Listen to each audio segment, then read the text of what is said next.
আসসালামু আলাইকুম। আজকের মুভিতে পরকালে জাহান্নামে চলা সকল কঠোর শাস্তি আমাদের সামনে তুলে ধরা হয়েছে। এক এলাকার ইমাম সাহেবের 4 সন্তান একসাথে একটা দুর্ঘটনায় মারা যায়। মারা যাওয়ার পূর্বে তারা সবাই সমাজের চোখে ছিল খুবই সৎ এবং নিষ্ঠাবান। ইমামের সন্তান হওয়ায় তারা সমাজে পেত আলাদা সম্মান, কিন্তু মৃত্যুর পর জাহান্নামে তাদের উপর চলতে থাকে কঠিন থেকে কঠিনতম আযাব। কেন তাদের উপর এই আযাব পড়েছিল, সবার থেকে লুকিয়ে কোন পাপ করত তারা, এই ব্যাপারেই জানতে পারবো সদ্য মুক্তি পাওয়া ইন্দোনেশিয়ান এই হরর মুভিতে, যার নাম সিকসা নেরাকা। মুভির গল্পতে মৃত্যুর পর জাহান্নামে হওয়া আযাবের ব্যাপারে জানানো হয়েছে, যার কোনো কিছুর ব্যাপারেই আমাদের তেমন একটা ধারণা নেই। মৃত্যুর পর কি ঘটবে কি ঘটবে না এই ব্যাপারে কেউই নিশ্চিতভাবে বলতে পারে না।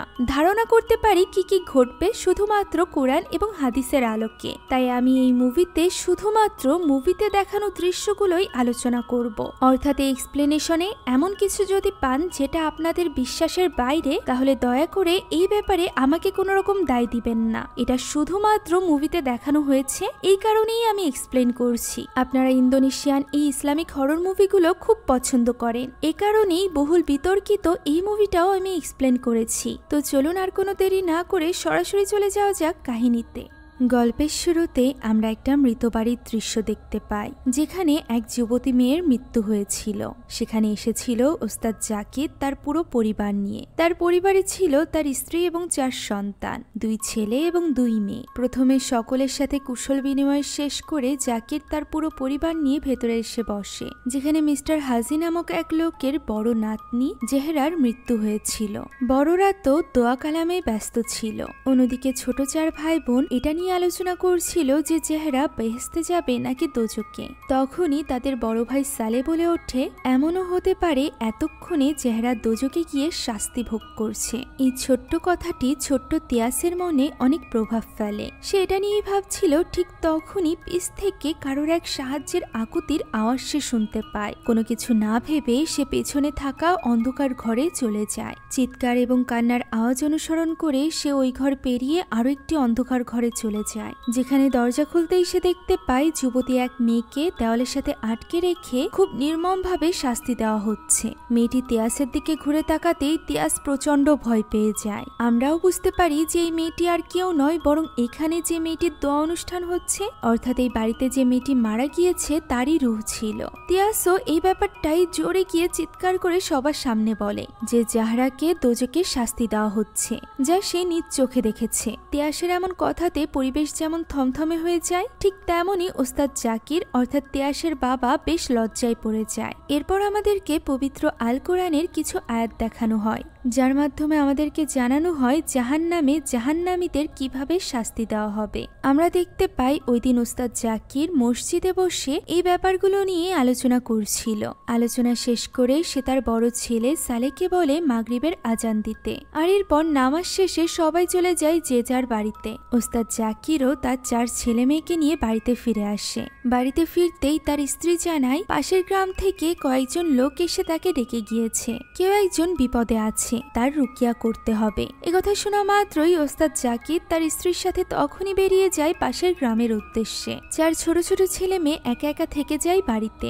একই ঘরে বসে তারা 4 জন পড়ালেখা এবং খেলাধুলা করছিল। হঠাৎ করেই কারেন্ট চলে যায়। তখন বাকি 3 ভাই বোন মিলে তিয়াসকে অনেক ভয় দেখায়। তিয়াসও বেশ ভয় পাচ্ছিল। মূলত তারা তিয়াসকে গত রাতের ঘটনা নিয়েই ভয় দেখাচ্ছিল, যেহেতু সে ওই মেয়েটিকে টর্চার হতে দেখেছে বলে দাবি করেছিল। এই ব্যাপারটা তাদের কাছে বেশ ফানি ছিল, কিন্তু তিয়াসের কাছে নয়, কেননা সে নিজ চোখে ওই মেয়েটিকে নির্মম নির্যাতন সহ্য করতে দেখেছে। মূলত তিয়াসের পরকালের জীবন জান্নাত জাহান্নামের উপর দৃঢ় বিশ্বাস ছিল। তার বাবার কথা সে সবসময় মানত। তার বাবার মতে প্রত্যেক মানুষকে তার পাপের শাস্তি পরকালে ভোগ করতে হবে। তাই তো তিয়াস সবসময় ভয় পেত দোজখে যাওয়া নিয়ে। ছোটবেলা থেকে এই ভয়টি তাদের 4 ভাই বোনের মনে থাকলেও সময়ের সাথে সাথে খেলাধুলা আনন্দ উল্লাস উল্লাসের মধ্য দিয়ে তারা মাঝে মাঝে এই ভয়টিকে ভুলে যেত। এভাবেই দেখতে দেখতে কেটে যায় 10টি বছর। পুরো পরিবার বেশ সুখে ছিল। ওস্তাদ জাকির সুযোগ পেলেই তার ছেলে মেয়ের ভুল ধরিয়ে দিত, যাতে করে সে তার ছেলে মেয়েকে সঠিক পথে পরিচালনা করতে পারে। যেমন আজিজা ওই দিন গোসল করার সময় গান গাইছিল, তখন ওস্তাদ জাকির তাকে মনে করিয়ে দেয় গোসলের সময় গান গাওয়া উচিত হবে না, সে যেন দ্রুত ওয়াশরুম থেকে বেরিয়ে আসে। ছোট্ট আজিজা এখন বড় হয়ে গিয়েছিল, সেই সাথে বড় হয়ে গিয়েছিল ছোট্ট তিয়াসও। তিয়াস এখানে কিছু একটা কাপড়ের মধ্যে লুকিয়ে তার মায়ের কাছে নিয়ে যায়। আমরা দেখতে পাই এটা মূলত তার অঙ্কের মার্কশিট ছিল, যেখানে সে অনেক কম নাম্বার পেয়েছে। যে ব্যাপারটা জানতে পারলে তার বাবা অনেক বকাঝকা করবে। সে বলে এবার সে মন দিয়ে পড়াশোনা করেছে, তবুও সে অঙ্কে ভালো রেজাল্ট করতে পারেনি। এ ব্যাপারে জানার পর তার মা তাকে একটাই প্রশ্ন করে যে সে পরীক্ষায় নকল করেছিল কিনা। উত্তরে তিয়াস বলে সে এটা কখনোই করবে না, নকল করা পাপ এবং পরকালে এর জন্য শাস্তি ভোগ করতে হবে। একথা শুনে তিয়াসের মা খুশি হয়ে যায় এবং বলে পরের বার যেন তিয়াস আরো ভালো করে পড়াশোনা করে, এই কাজে এবার তার মা তাকে সাহায্য করবে। একথা শুনে তিয়াসও খুশি হয়ে যায়। ঠিক তখনই তিয়াসের আরেক ভাই ফাজার সেখানে চলে আসে। সেখানে তার মায়ের কাছে পারমিশন চায় ওই রাতে তার বন্ধুর বাসায় থাকার জন্য। মূলত পড়াশোনার জন্যই সে তার বন্ধুর বাসায় থাকতে চাইছিল, কেননা সে তার বড় ভাই সালের কলেজে অ্যাডমিশন নিতে চায়, আর এটা করার জন্য তার অনেক পড়াশোনার প্রয়োজন। একথা শুনে তাদের মা খুশি হয়ে যায়। ঠিক তখনই সালে জাকার্তা থেকে বাড়িতে ফিরে আসে, যাকে দেখে পুরো পরিবারে যেন আনন্দ নেমে আসে। অনেকদিন পর পুরো পরিবার মিলে একসাথে খেতে বসে। ওই সময় ওস্তাদ জাকির এসে সালেকে তার চেয়ারে বসতে বলে, অর্থাৎ বাড়ির প্রধানের চেয়ারে, যেটা দেখে বাড়ির সবাই বেশ খুশি হয়ে যায়, কেননা সালে পরিবারের বড় সন্তান ছিল। এই দৃশ্য থেকে এটাও বোঝা যায় যে ওস্তাদ জাকির তার বড় ছেলেকে নিয়ে অনেক গর্ববোধ করে। সালে মূলত ছোটবেলা থেকেই পড়াশোনায় অনেক ভালো। সে এখন জাকার্তাতে একটা ভালো ইউনিভার্সিটিতে পড়াশোনা করে, সেই পাশাপাশি সে জবও করে। যে টাকা থেকেই সে তার বাবার জন্য একটা মোবাইল, মায়ের জন্য একটা মাফলার কিনে নিয়ে এসেছিল। তিয়াসের জন্য সে এনেছিল একটা অঙ্কের বই, যা দেখে আজিজা বলে সে তার জন্য কি হাতের ব্যান্ড নিয়ে এসেছে। তার স্কুলের সবাই হাতে ব্যান্ড পরে, সেও অন্যান্য মেয়েদের মতো হাতে ব্যান্ড পরতে চায়। তবে তার ভাই তো তার জন্য পুতুল নিয়ে এসেছিল, যেটা দেখে আজিজার মন কিছুটা খারাপ হয়ে যায়। এই নিয়ে তিয়াস তাকে খেপাতে থাকে। এরই মধ্যে সালে ফাজারের জন্য আনা গিফটটা তাকে দেয়, যেটা দেখা মাত্রই ফাজার তা লুকিয়ে ফেলে। এদিকে এইভাবে মজা করতে করতে তিয়াসের লুকিয়ে রাখা অঙ্কের রেজাল্টটি মাটিতে পড়ে যায়, যা দেখে ফেলে তার বাবা। মুহূর্তের মধ্যেই পরিবেশ থমথমে হয়ে যায়। আমরা দেখতে পাই ওই রাতে ওস্তাদ জাকির বসে বসে তিয়াসকে মারছে। তিয়াসও কোনো রকম প্রতিবাদ না করে অঝরে কাঁদছে। এখানে কথাবার্তার মাধ্যমে আমরা বুঝতে পারি ওস্তাদ জাকির ছোটবেলার ওই ঘটনার জন্য এখনো পর্যন্ত তিয়াসকে মাফ করতে পারেনি, যার সন্তানের মধ্য থেকে সে তিয়াসকেই সব থেকে বেশি অপছন্দ করে। যে ব্যাপারটা তাদের মাও বুঝতে পারত, তবে সেও কোনো প্রতিবাদ করত না। ঠিক ওই সময় ওস্তাদ জাকিরের কাছে একটি কল আসে। জানা যায় আজিজার ক্লাসমেট দিনী নামের একজন মেয়ে মারা গিয়েছে। তার জানাজার জন্যই মূলত ওস্তাদ জাকিরকে ডাকা হয়েছে। দিনীর মৃত্যুর এই খবর আজিজাও দরজার আড়াল থেকে শুনতে পায়, তবে সে সামনে আসে না, সে ঘরেই বসেছিল। ঠিক তখনই ওই রুমে তার বড় ভাই সালে আসে। সালে তার জন্য আনা সে পুতুলটি নিয়ে এসেছিল, তবে আজিজা তখনও পর্যন্ত ওই পুতুলটি নিতে চাইছিল না, যা দেখে সালে তখন তার পকেট থেকে একটি অ্যালবাম বের করে। এটাই মূলত সে আজিজার জন্য নিয়ে এসেছিল। অ্যালবামটা পাওয়া মাত্রই আজিজা অনেক খুশি হয়ে যায়। ছোটবেলা থেকেই আজিজার গানের প্রতি অনেক বেশি আগ্রহ, এমনকি এই বছর সে স্কুল থেকে ফার্স্ট হয়েছে। আজ রাত 8টায় পুরো জেলার সব স্কুলদের মধ্যে গানের প্রতিযোগিতা হবে, যেখানে আজিজাও সিলেক্ট হয়েছিল। তবে বাবার পারমিশন না থাকায় আজিজা সেখানে যেতে পারবে না, কারণ ওস্তাদ জাকির তার এইভাবে গান গাওয়া একদমই পছন্দ করে না। এখানে বড় ভাই সালের মতে তার এইভাবে নিজের সুযোগটাকে হাতছাড়া করা উচিত না। যেহেতু সে একজন বড় সিঙ্গার হতে চায় এবং জাকার্তা গিয়ে গান গাইতে চায়, তাই আজকের এই প্রতিযোগিতায় তার অংশগ্রহণ করাই উচিত। একথা বলতে না বলতেই সেখানে তিয়াস চলে আসে। তিয়াস আজিজাকে জানায় তার বান্ধবী দিনী নিজেকে নিজে শেষ করে দিয়েছে, যার জন্য সে কখনোই পরকালে মাপ পাবে না। সে কেন এমন পদক্ষেপ গ্রহণ করলো এই ব্যাপারে আজিজা কি কিছু জানে? এই প্রশ্ন শোনা মাত্রই আজিজা প্রচন্ড রেগে যায়। তখন তিয়াস জানায় সে শুনেছে তাদেরই কোনো ক্লাসমেটের জন্য দিনই এমন পদক্ষেপ গ্রহণ করেছে। তাদেরই ক্লাসমেটের কেউ একজন নাকি দিনের জিনিসপত্র চুরি করত, আর এই ব্যাপারটা নিয়ে তাদের মধ্যে ঝামেলা হয়েছিল, যার জের ধরে দিনই এমন পদক্ষেপ নিয়েছে। একথা শুনে আজিজা আরো বেশি অপ্রস্তুত হয়ে যায় এবং ওই রুম থেকে বেরিয়ে যায়। ওই সময় ওস্তাদ জাকির এবং তার স্ত্রী রওনা দিচ্ছিল দিনির জানাজার উদ্দেশ্যে। তারা এখানে আজিজাকেও নিজেদের সাথে যেতে বলে, যেহেতু দিনই তার ক্লাসমেট ছিল। তবে সালে এখানে ব্যাপারটা সামলে নেয় এবং বাবা মাকে জানায় আজিজা এই ব্যাপারটা নিয়ে অনেক বেশি দুঃখী, তাই সে কিছু সময় একা থাকতে চায়। সালে নিজে বাড়িতে থাকবে তার খেয়াল রাখার জন্য। তখন তিয়াস জানায় সেও বাড়িতে থাকতে চায়। ফাজাদ তো আগে থেকেই বলে রেখেছিল যে সে আজ রাতে তার বন্ধুদের সাথে থাকবে, অর্থাৎ 4 সন্তানের কেউই তাদের সাথে যায় না। এই ব্যাপারটা নিয়ে তার মায়ের ভীষণ চিন্তা হচ্ছিল। তবে বড় ছেলে সালের উপর ভরসা করে তারা নিশ্চিন্তে বেরিয়ে যায়। তারা বের হতেই সালে সবাইকে তৈরি হয়ে নিতে বলে। তিয়া সেটা ভেবে অবাক হয় যে আজিজার বান্ধবী আজ মারা গিয়েছে। আজিজা এখন গান গাইতে যাবে, তবে আজিজা তাকে এই ব্যাপারে কথা বলতে নিষেধ করে। তখন তিয়াস বলে তার আগামী পরশুদিন পরীক্ষা, সে আজ রাতে বাড়িতে বসেই পড়বে। তবে সালে এতে রাজি হয় না, গেলে সবাই একসাথে যাবে, না হলে কেউই না। একথা শুনে আজিজা তিয়াসকে অনেক অনুরোধ করে, এটাই তার শেষ সুযোগ ছিল। তাই ফাইনালি তিয়াসকেও রাজি হতে হয়। সে জিজ্ঞাসা করে তারা তো ঈশার নামাজ পড়েনি। তখন সালে বলে আশেপাশে তারা কোনো এক মসজিদ খুঁজে নিবে নামাজ পড়ার জন্য। ফলে তিয়াসেরও আর কিছু বলার থাকে না। ফাজারও তাদের সাথে বের হবে, তবে সে তাদের সাথে যাবে না, বরং সে যাবে নিজের গার্লফ্রেন্ডের কাছে। এই ব্যাপারটা জানার পর তিয়াসের মনে আরো বেশি খুঁতখুত লাগে। যে যার মতো রেডি হতে চলে যায়। আমরা দেখতে পাই ফাজার রেডি হয়ে বসে পড়ে নিজের গার্লফ্রেন্ডের ছবি দেখছিল। ওই সময় সেখানে চলে আসে সালে। সালে এখানে ফাজারের গার্লফ্রেন্ডকে নিয়ে মজা করছিল, তার ছবি দেখতে চাইছিল। তখন দুজনের মধ্যে হাতাপাই হয় এবং সালের ব্যাগ থেকে কিছু কাগজপত্র পড়ে যায়, যা দেখে ফাজার জানতে পারে সালে জুয়া খেলে, যে ব্যাপারটা তাদের পরিবারের আর কেউই জানতো না। ঠিক তখনই সেখানে আজিজা চলে আসে। তাকে দেখে ফাজার এই ব্যাপারটা লুকাতে সাহায্য করে, আর এরপর রেডি হয়ে তারা নিচে চলে আসে। একটা বই হাতে তিয়াসও রেডি ছিল।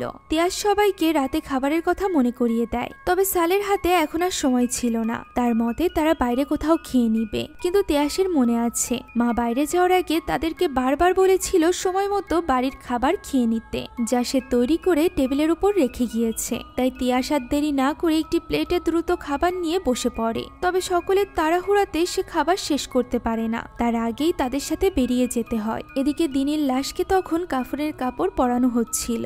সন্তান হারানোর শোকে তার বাবা মা কান্নায় ভেঙে পড়েছিল। ওস্তাদ জাকির এবং তার স্ত্রী সবাইকে সান্ত্বনা দিচ্ছিল। তবে তারা তো নিজেরাই জানতো না যে তাদের নিজেদের সন্তানই কত বড় বিপদে পড়তে চলেছে। বাইরে বিদ্যুৎ চমকাচ্ছিল, যে কোনো সময় বৃষ্টি শুরু হবে। 4 ভাই বোন তাই তাড়াহুড়া করে সামনের দিকে এগিয়ে যাচ্ছিল। তখনই তাদের দেখা হয় মিস্টার হাজির সাথে। এতদিনে হাজির চোখ একেবারেই নষ্ট হয়ে গিয়েছিল। সে চোখে কিছুই দেখতে পেত না। তবে সে না দেখেও খুব অদ্ভুতভাবে জাকিরের ছেলে মেয়েদের চিনে ফেলে এবং তাদেরকে বারবার করে নদীর কাছে যেতে নিষেধ করতে থাকে। সে কাঁদতে কাঁদতে বলে আজ অনেক বড় বিপদ আসতে চলেছে, তাই তারা যেন কোনোভাবে নদী পার হওয়ার কথা না ভাবে। এখানে আমরা আরো একটি অদ্ভুত ব্যাপার লক্ষ্য করি, আর সেটা হলো এখানে যে সালে উপস্থিত আছে এই ব্যাপারটা সে মিস্টার হাজির কাছ থেকে লুকানোর চেষ্টা করছিল, যে জিনিসটা ফাজারও লক্ষ্য করে। সেই সাথে মিস্টার হাজি বারবার নিষেধ করাতে তিয়াসের মনেও কু ডাকতে শুরু করে, কেননা তারা যেখানে যাচ্ছে সেখানে পৌঁছাতে হলে তাদের অবশ্যই নদী পার হতে হবে। এখান থেকে কিছু দূর এগোতেই অঝরে বৃষ্টি শুরু হয়ে যায়। তখন সালে বলে নৌকা পর্যন্ত পৌঁছাতে তাদের অনেক সময় লেগে যাবে। এছাড়া এত বৃষ্টির মধ্যে নৌকাতে করে কেউ তাদেরকে পার করবে না, তাই এইখানে পাথরের উপর থেকে তাদের পায়ে হেঁটেই পার হওয়া উচিত। কিন্তু বাকি ভাই বোনরা এই কাজ করতে বেশ ভয় পাচ্ছিল, কেননা ওই সময় পানিতে জোয়ার ছিল। তবে সালে এখানে আজিজাকে প্রমিস করে যে সে তাদেরকে রক্ষা করবে। একথা বলেই তারা সবাই সামনে এগিয়ে যায়। বাকি ভাই বোনরাও সালেকে অনুসরণ করতে থাকে। এদিকে ওই সময় দিনের বাড়িতে নামাজ পড়তে গিয়ে হঠাৎ করেই কারেন্ট চলে যায়। সবার হাতে হাতে মোমবাতি ধরিয়ে দেওয়া হয়। অন্যদিকে এই মুষলধারে বৃষ্টির মধ্যে 4 ভাই বোন নদী পার হচ্ছিল, যেটা খুবই ঝুঁকিপূর্ণ ছিল। একদিকে তাদের এই পার হওয়ার ঝুঁকি বেড়েই চলেছিল, অন্যদিকে আমরা দেখতে পাই দিনের বাড়িতে তাদের মায়ের মধ্যে খুব বিচলতা দেখা দিচ্ছে, যেন কি সন্তানের আসন্ন বিপদের সম্পর্কে সে ধারণা করতে পারছে। এভাবে এগোতে এগোতে একটা সময় সালে আর ব্যালেন্স ধরতে পারে না, ফলে 4 ভাই বোনই ভেসে যায় পানির ঢেউয়ের সাথে। আর ঠিক তখনই দিনের বাড়িতে তাদের মা যেন হঠাৎই কারোর কণ্ঠে মা ডাক শুনতে পায়। তার মনে হচ্ছিল দিনীর লাশই যেন তাকে মা বলে ডেকেছে। লাশের দিকে তাকাতেই তার মনে হয় এটা যেন দিনীর লাশ নয়, বরং আজিজার লাশ, যে কিনা মুহূর্তের মধ্যে ভয়ানক রূপ ধারণ করে মা বলে চিৎকার করে ওঠে। ওই মুহূর্তেই আজিজা পানিতে ভাসতে ভাসতে একটি পাথরের সাথে সজোরে আঘাত খায়। মায়ের মন যেন এই সব কিছু বুঝতে পারছিল, তাই সে সন্তানের বিপদের আশঙ্কার কথা স্বামীকে বলে তখনই রওনা দেয় বাড়ির উদ্দেশ্যে। এদিকে একে একে 4 ভাই বোনই পাথরের সাথে ধাক্কা খেয়ে পানিতে ভেসে যায়। এদিকে বিচলিত বাবা মা বাড়িতে ফিরে আসে। তারা বাড়িতে ফিরেই ছেলে মেয়েকে খুঁজতে শুরু করে। পুরো বাড়ি ফাঁকা এবং অন্ধকার ছিল। তাদের মা রিকা আগে গিয়ে মোমবাতি জ্বালায়, আর এরপর ঘরে ঘরে খুঁজে বেড়াতে থাকে তার সন্তানদেরকে। টেবিলের উপর খাবার বাড়া দেখে তার মনে যেন আরো বেশি ভয় কাজ করছিল। এদিকে বাবা জাকিরও বারবার ছেলেদেরকে কল করে যাচ্ছিল, তবে তারা কেউই কল রিসিভ করছিল না। এরই মধ্যে হঠাৎ করে রিকার মনে হয় আজিজা হয়তো বা ওয়াশরুমে, তাই সে ওয়াশরুমে গিয়ে নক করতে থাকে। হঠাৎই এক পর্যায়ে ওয়াশরুমের দরজা খুলে যায়। ওয়াশরুমের এক কর্নারে কেউ একজন ভেজা অবস্থায় দাঁড়িয়েছিল। দেখে মনে হচ্ছিল এটা হয়তো বা আজিজা, তাই রিকা সামনের দিকে এগিয়ে যায় এবং তাকে ডাক দেয়। আজিজার এমন ভয়ানক রূপ দেখে রিকা আস্তাগফিরুল্লাহ বলে চোখ সরিয়ে নেয়। পরক্ষণে তাকাতেই আজিজা করুণ কণ্ঠে তাকে মা বলে ডাক দেয়। ঠিক তখনই রিকার পেছন থেকে আজিজার ভয়ঙ্কর এক মূর্তি চিৎকার করে ওঠে, ফলে রিকা ভয় পেয়ে যায়। জাকির এসে তাকে সামলায়। বাবা মা দুজনই সন্তানের বিপদের কথা ভেবে অনেক বেশি ভয় পেয়েছিল, তাই তারা দুজনই সন্তানের মঙ্গলের জন্য তখনই গিয়ে নামাজ আদায় করে। নামাজের মধ্যেও রিকা কোনোভাবে মন স্থির করতে পারছিল না। তার মনে হচ্ছিল তার সন্তানরা তার কাছে সাহায্য চাইছে। নামাজ শেষ হতে না হতেই দরজায় কড়া নাড়ার শব্দ শোনা যায়। তারা দুজনই ছুটে যায় দরজার কাছে। সেখানে এসেছিল মিস্টার হাজি এবং তার ছেলে। তারা যে সালেদেরকে নদীর কাছে দেখেছিল এই ব্যাপারটা জানাতেই মূলত তারা এখানে এসেছিল। এছাড়া কিছু গ্রামবাসী নাকি সালেদেরকে নদী পার হতেও দেখেছে এবং তাদের মতে নদী পার হওয়ার সময় নদীর জোয়ার নাকি তাদেরকে ভাসিয়ে নিয়ে গিয়েছে। এছাড়া তাদের কাছে সালের ব্যাগটিও ছিল, যেটা কিনা তারা নদীর কিনারায় পেয়েছে। এই সব কিছু জানার পর জাকির এবং রিকা একেবারেই ভেঙে পড়ে। বিশেষ করে রিকা। একসাথে 4-4টা সন্তানের হারানোর শোক কিভাবে কোনো মা সহ্য করতে পারে। জ্বর অনেক বেশি থাকায় এই সময় নদীতে সালেদের খোঁজাও সম্ভব ছিল না, তাই সালের ব্যাগ জড়িয়ে ধরে কাঁদতে কাঁদতেই ওই রাতটা কেটে যায় রিকার। পরদিন সকাল সকাল উদ্ধারকর্মীদের সাথে জাকির নিজেও পানিতে নেমে পড়ে সন্তানদেরকে খুঁজতে।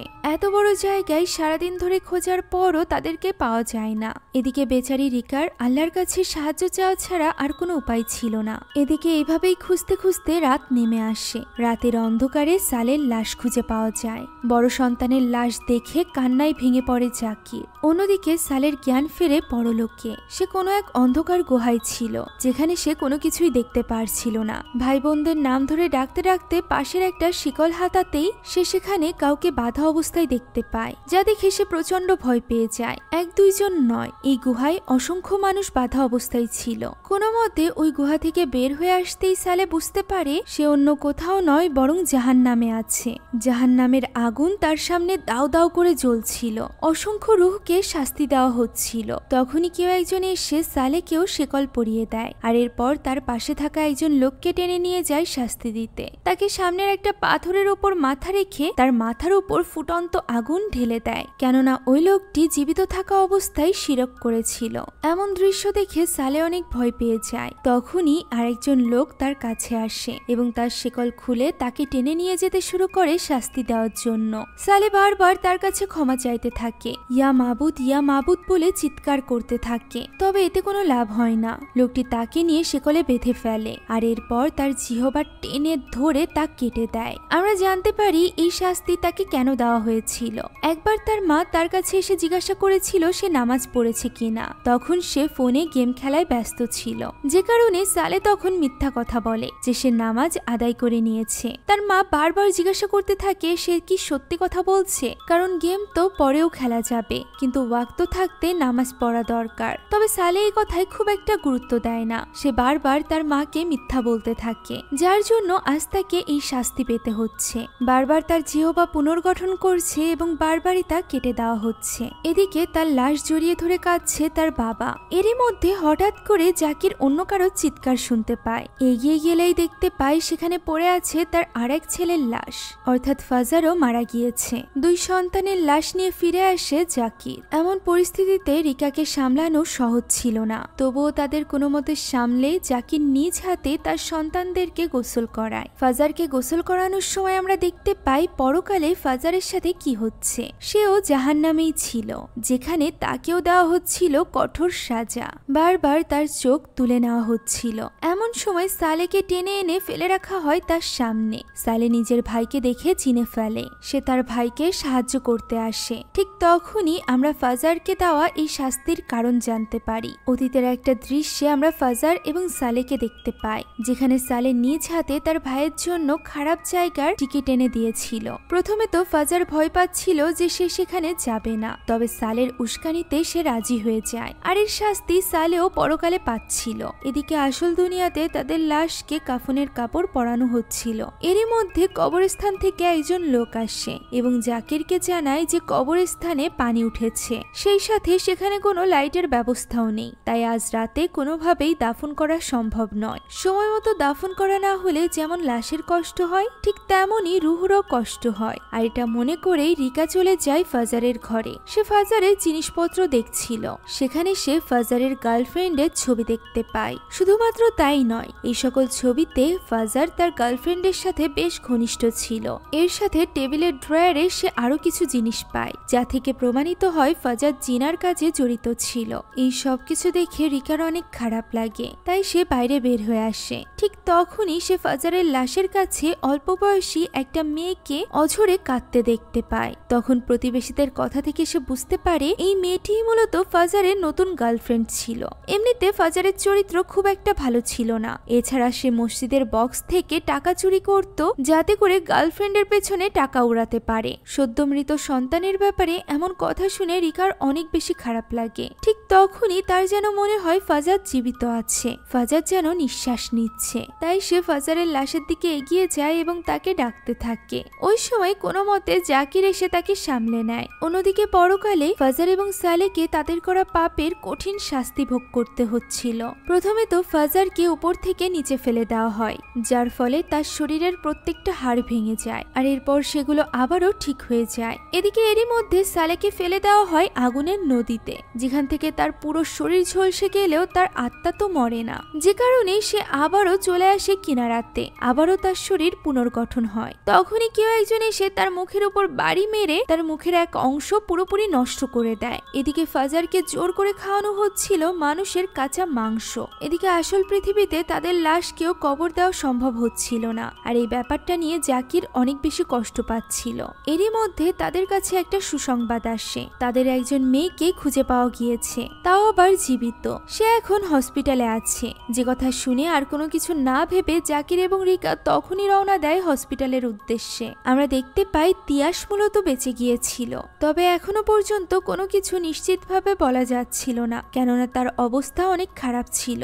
এখনো পর্যন্ত তার জ্ঞান ফেরেনি। ডাক্তারের মতে সে এখন কোমায় আছে। ইহকালে সে তো কোমায় ছিল, তবে আমরা দেখতে পাই পরকালে সে পৌঁছে গিয়েছিল জাহান্নামে, যেখানে আশেপাশে সবার শাস্তি দেখে তিয়াস অনেক বেশি ভয় পেয়ে গিয়েছিল। এদিকে জাকিরকে জোর করে খেতে বসানো হয়েছিল, তবে এমন পরিস্থিতিতে কোনো বাবার গলা দিয়ে কি খাবার নামে? জাকির সেখানেই বসে খাবার নাড়াচাড়া করছিল। তখন সে প্রতিবেশীদের কিছু কথা শুনতে পায়, যেখান থেকে আমরা ধারণা করতে পারি জাকির যে তিয়াসকে খুব একটা পছন্দ করত না, এই ব্যাপারে আশেপাশের লোকজনও অনুভব করতে পারত, কেননা সে তিয়াসের সাথে সবসময় খারাপ ব্যবহার করত। তিয়াস বেচারি সবসময় তার বাবাকে ভয় পেত। তাই প্রতিবেশীদের মধ্যে যার ছেলে মেয়েদের মধ্যে তিয়াস বেঁচে গিয়েছে, এই ব্যাপারটা নিয়ে জাকির হয়তো বা খুব একটা খুশি না, কিন্তু আমরা জানি জাকির তার প্রত্যেকটা সন্তানকে ভালোবাসত। এ কারণেই সে অনেক বেশি কষ্ট পাচ্ছিল প্রতিবেশীদের এই সকল কথা শুনে। ঠিক তখনই সে তিয়াসের একটি বই দেখতে পায়, যেখানে ওই অঙ্কের রেজাল্ট ছিল।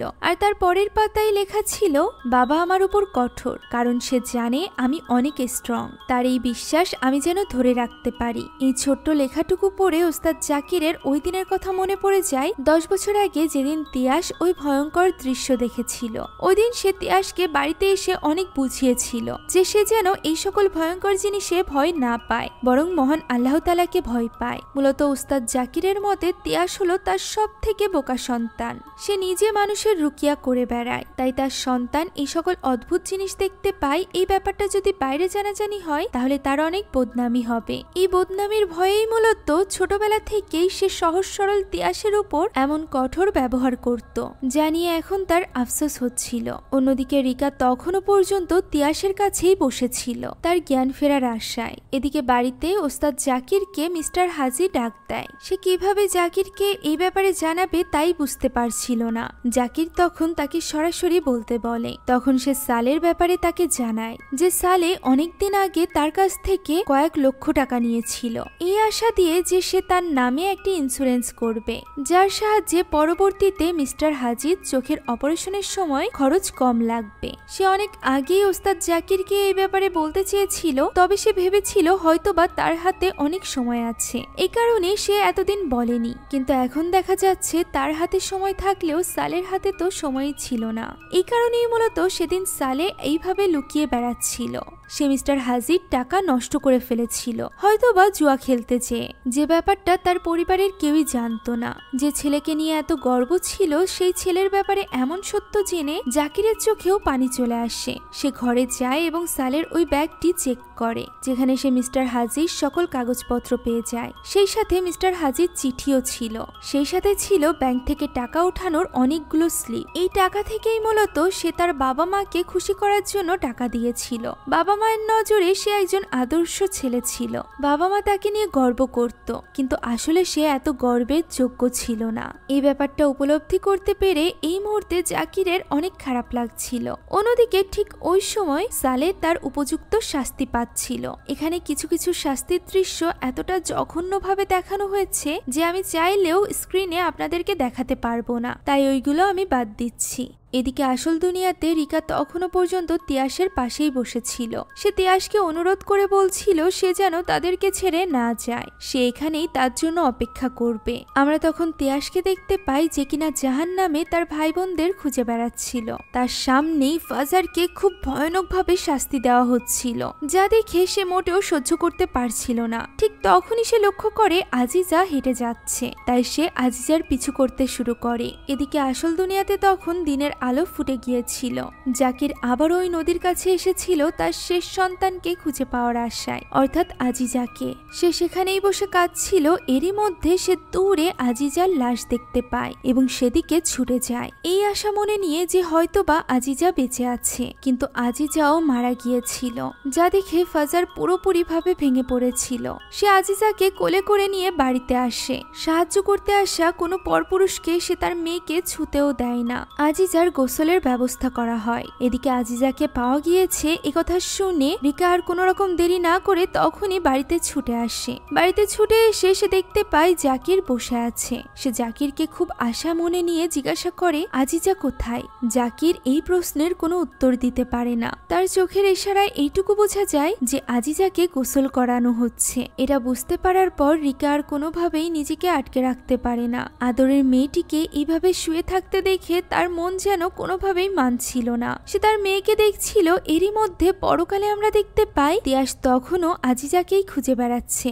সে যখন আজিজাকে ডাকছিল ঠিক তখনই সে দূর থেকে দিনি দিনি বলে চিৎকারের শব্দ শুনতে পায়। সেদিকে এগিয়ে যেতেই সে দেখতে পায় সেখানে আজিজা বসে আছে, হাত চুলকাচ্ছে এবং সামনে রয়েছে দিনি, যে কিনা একের পর এক বারবার করে ফাঁসিতে ঝুলে মারা যাচ্ছে, আবারও উঠে দাঁড়াচ্ছে, আবারও নিজেকেই নিজে ফাঁসিতে ঝুলাচ্ছে। অর্থাৎ এখানে দিনিরও শাস্তি চলছিল, সেই সাথে চলছিল আজিজারও শাস্তি। কারণ ওই মুহূর্তে তার হাতে আমরা ওই ব্যান্ডটা দেখতে পাই যেটা মূলত দিনির ছিল, কেননা ওই ব্যান্ডের উপর লেখা ছিল দিনি। আমরা ওই দিনকার দৃশ্য দেখতে পাই যেদিন রাতে তারা 4 ভাই বোন বের হয়েছিল। বের হওয়ার আগে অ্যালবাম দেওয়ার জন্য সালে যখন আজিজার ঘরে এসেছিল তখন সে আজিজার বক্সের ভেতর দিনির ওই ব্রেসলেট দেখেছিল, সেই সাথে অনেক কিছু দেখেছিল যেগুলো কিনা আজিজার ছিল না। অর্থাৎ আজিজাই দিনির সেই ক্লাসমেট যার সাথে দিনির ঝামেলা হয়েছিল, যে কারণে দিনি নিজেই নিজেকে শেষ করে দিয়েছিল। চুরি করা, বারবার মিথ্যা বলা আর এতগুলো অপরাধের জন্য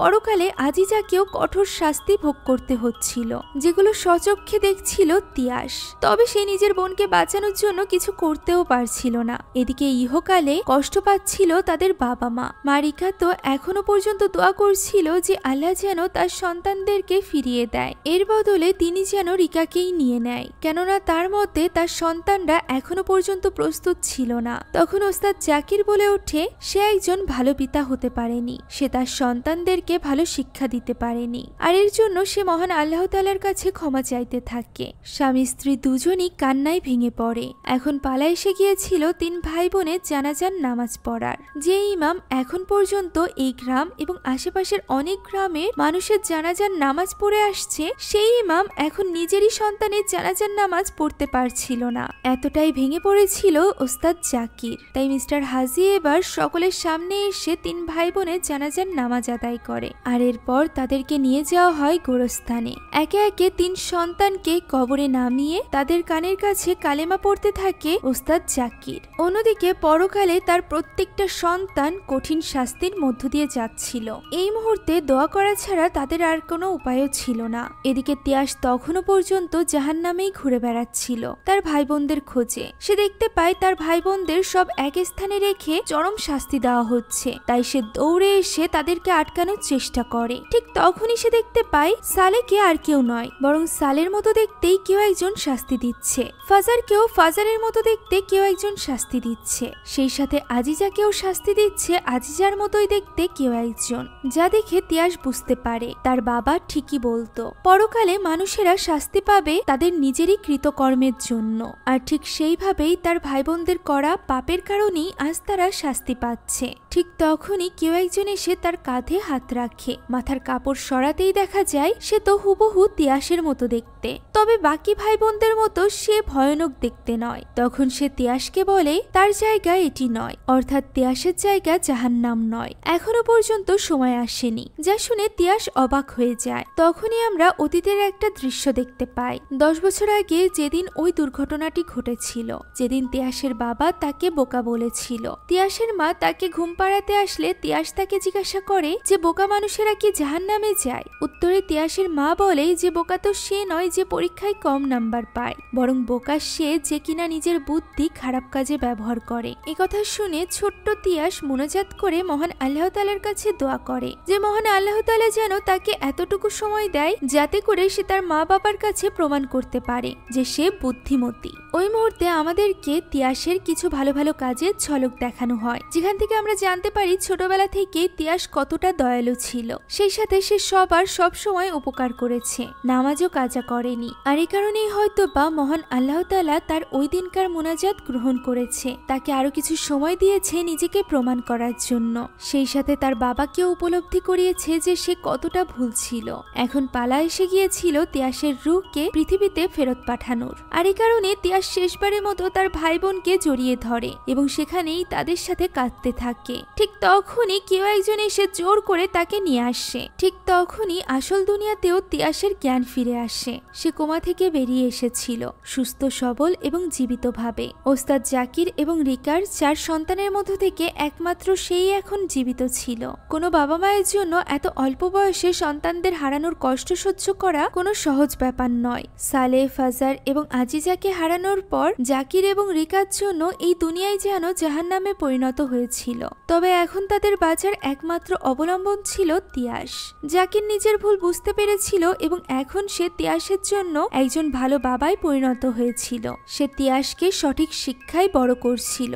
সেই সাথে জাকির, রিকা এবং তিয়াস মিলে সারা জীবনের জন্য সালে, ফাজার এবং আজিজার মুক্তির জন্য দোয়া তো করেই যাবে। এই দৃশ্যের মধ্য দিয়ে আজকের এই গল্পটি এখানেই শেষ হয়ে যায়। এটা মূলত তিয়াসের বর্ণিত একটি গল্প ছিল, যেখানে সে নিজের পরিবারের গল্প আমাদেরকে জানিয়েছে। তবে এটা কাল্পনিক হিসাবে ধরে নেওয়াই ভালো, কারণ এই মুভিতে কোথাও বলা হয়নি যে এই গল্পটি বাস্তব জীবন থেকে থেকে নেওয়া হয়েছে। আর মুভিতে যা কিছু দেখানো হয়েছে আমি শুধুমাত্র সেগুলোই আপনাদের সামনে তুলে ধরেছি। আশা করছি এই গল্পটি আপনাদের কাছে ভালো লেগেছে। যদি ভালো লেগে থাকে তাহলে একটি লাইক এবং একটি কমেন্ট করতে ভুলবেন না। সেই সাথে আমাদের চ্যানেলে যদি আপনি নতুন হয়ে থাকেন তাহলে please subscribe to our channel. আমরা 1.3 মিলিয়নের খুব কাছাকাছি, তাই আশা করছি খুব দ্রুত এই মাইল ফলকটি পূরণ করতে আপনারা আমাকে সাহায্য করবেন। Thank you so much for watching this video. আল্লাহ হাফেজ।